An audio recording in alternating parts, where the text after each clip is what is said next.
Hi, my name is MXydias. I am here to present you with the Hightower Trail Elementary School Data Overview for iTech 7305 course in summer 2016. The purpose of this presentation is to provide an overview of Hightower Trail Elementary School's CRCT data to faculty and administration, to compare CRCT performance of grades 3 through 5 students to district and state data in ELA, math, reading, science, and social studies for the 2012 to 2014 school years. It's also to highlight areas that require additional support instructionally to better meet the needs of our students here at Hightower Trail Elementary School. And finally, separated by all subgroups, we're able to determine areas of concern that have landed us on the Georgia Focus School list from the Georgia Department of Education. These areas of need require additional work and growth in order to get us off of the list. Rockdale County is located east of Atlanta off of Highway I-20. It is in suburban Conyers, surrounded by DeKalb, Gwinnett, Walton, Newton, and Henry counties. There are 11 elementary schools, 4 middle schools, 3 traditional high schools, 1 career academy, and 2 alternative schools. There's roughly just over 15,000 students in the system, and demographically broken down to be approximately 65% African American, 15% Hispanic, 14.5% white, 3% multiracial, 2% Asian, and about 0.5% that fall into an other category. And as a county, 71% of the students receive free or reduced lunch eligibility. Hightower Trail Elementary School was founded in 1988. We are nicknamed the Trailblazers. We're located across the street from the Georgia International Horse Park, made famous by the 1996 Olympics. We are primarily made up of students from the northeastern portion of Rockdale County. Pre-K through 5th grade is offered in our building, and approximately 700 students and 57 teachers are present every day. When looking at the CRCT data from the years 2011-12 through 2013-14, the demographic breakdown was very similar across all 3 years, where our heaviest population is African American at 50% roughly, and the next highest population is white students, roughly about 35 to 37%, and then followed by Hispanic students. When looking at the CRCT data for those school years, 3rd grade through 5th grade, broken down by gender, you can see that males were outnumbered by females by anywhere from 10 to 20 for the first 2 school years, 2011, 2012, and 2012, 2013. But in the 2013-14 school years, that number switched a little bit, where the males actually did outnumber the females in those 3 grade levels. During this 3-year span, you could see that there was a drop in CCRPI points. We went from 72.2 down to 70.9, and then finally down to 67.8. And going off of this data, we were named to the Georgia State Focus School list because we did have a drop in our CCRPI, and the achievement gap ended up growing and not closing over this time period. Now, we had something interesting happen at Hightower Trail over these 3 school years, where none of our 3rd, 4th, or 5th grade teachers left, and they all continued to teach those same grades. So with that in mind, we're able to get an accurate description, longitudinal data here, showing where their strengths and weaknesses might have been over that 3-year span.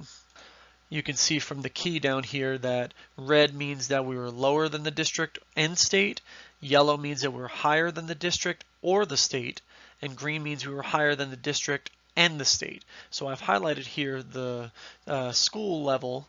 We were red in ELA and social studies for the first year, so we were pretty weak. You can see that we were significantly lower than the district and only slightly lower than where the state was. For social studies and again for ELA, and we were above the state level just slightly, and again below the district level in year 1. Year 2, we again fell below the state and the district levels in ELA and social studies, but now also in math. Again, reading was right about on par with the district and the state, and social or science was just slightly higher than both of those. And finally, in year 3, social studies was the only content that was lower than the state and the district, whereas science and ELA made some gains there, and math and reading definitely made some gains there. Now, when looking at fourth grade started off pretty strong with 3 levels that were higher than the district and the state, and 2 levels that were higher than 1, both of those being the state level. Year 2, again, we saw a little bit of a drop-off in social studies, a little bit of a drop-off in reading. Math was a little stronger, but ELA also dropped. And then finally in year 3, we had a big drop-off where 4 of the 5 contents ended up being below the district and the state. When looking at the content of social studies, in particular science and social studies, you can see that especially in year 3 for fourth grade, that the numbers were a little bit different between males and females. Females were higher in science and significantly higher in social studies. And then when looking at African American students in year 2, they were significantly lower in social studies, somewhat lower in science compared to the white students. With the 5th grade teachers, you can go ahead and see that there was, again, low levels in science, low levels in ELA and social studies. Again, they were slightly higher than the state, but not higher than the district. Again, year 2, red in 3 contents, again, ELA, science, and social studies. And finally, in year 3, one more time, ELA, science, social studies was a little higher than the district, lower than the state, and now this time reading dropped down as well. So there is kind of a trend, as you can see, with the teachers teaching the same grade levels, that there appears to be low scores in ELA, science, and social studies from year to year. With these charts here, you can go ahead and notice that there are those grade level trends by content. I'm showing ELA and reading right here, and for 4th grade there was a big drop off in ELA. 3rd grade went up in that 3rd year, and again 5th grade continued to kind of go down, and they stayed pretty level that 2nd year to 3rd year. But in reading, again 4th grade, significant drop. And in 3rd grade, again, showing growth. 5th grade stayed fairly level and then started to drop again in that 3rd year. For math, you can see again that they're all doing fairly well. 3rd grade had a dip in that 2nd year, but maintained and picked back up where they left off with that 3rd year. 5th grade went pretty high, up in the 90 percentile. And 4th grade again creeped up and then back down a little bit for that 3rd year. Science, here's the big telling figure right here, is 4th grade, again, huge drop. They went from about 85% proficient down to about 77% proficient in that 3rd year. Again, 3rd grade continued to show growth in that 3rd year, and 5th grade dropped significantly lower in that 2nd year, and again popped back up for that 3rd year. And one final time here, you can see with the last content of social studies, 4th and 5th grade, again, slowly dropping over those 3 years, whereas 3rd grade showed slight drop in that 2nd year, but a big boost in that 3rd year. So the trend appears to be 4th grade in that 2nd to 3rd year dropped. 5th grade stayed kind of consistent in that 1st year to 2nd year, and again dropped. And then 3rd grade stayed somewhat consistent or dropped in that 1st to 2nd year, but then made pretty good gains in that 3rd year. When examining a 3-year window here, you kind of have the opportunity to go ahead and look at what those students did from 3rd grade to 4th grade all the way to 5th grade, because again, you're looking at that 3-year window. So from the 3rd grade, you can see that again, as a school, we were weak in ELA and social studies and did better than the state in ELA or math, reading, and science. Whereas in year 2, in 4th grade, again, struggled in social studies, falling below the state average and the district average, doing much better than the math did the previous year. And then finally, when moving on to 5th grade, you see those low red numbers again in ELA, science, reading was lower as well, and again, social studies is a topic that was low.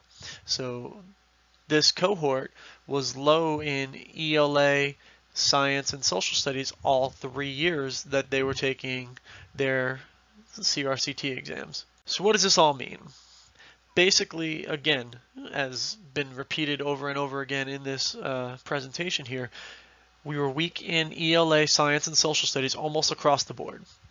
There appears to be an achievement gap between white and black African American students in science and social studies, particularly in 4th and 5th grades.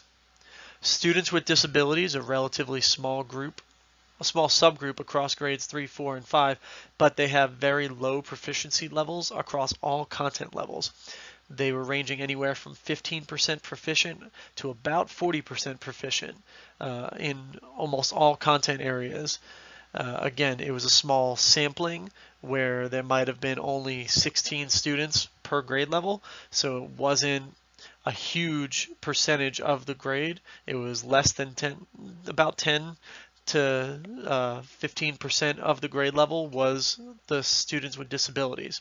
When looking at the master schedule for these school years, it can be determined that science and social studies were to be integrated through the reading curriculum, and there was no designated block of time for either content to be specifically taught.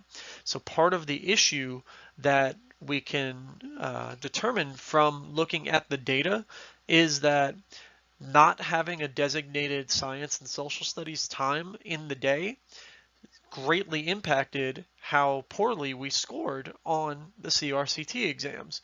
The students didn't get that repetition of seeing that content every day. They might have seen it once every few days in a reading type situation, but not necessarily in a specific science or social studies content block. Moving forward, it brings up these questions now of, will adding specific content blocks for science and social studies to the master schedule be sufficient enough to show growth?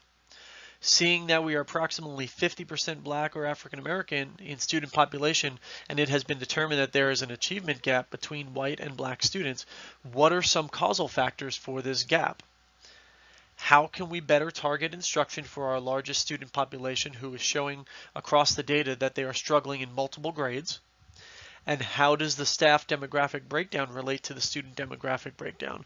So for that last question, is the teacher population, does it match the student population? And at that particular time in our history of the school, no, it did not necessarily match from teacher to student. We had, of those 57 teachers in the building, we were probably about 65 to 70% white, instead of those numbers kind of flipped for the higher African American population of students that we had. So there might have been a causal factor there as well.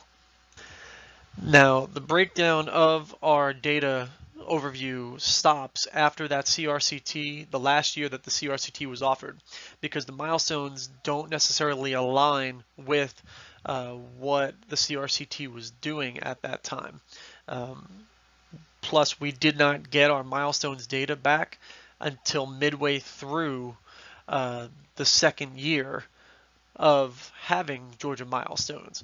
So we didn't get to really look at the data while we had those students in the building. And that was a strong determining factor, especially when we were told that we were on the Georgia Focus School list.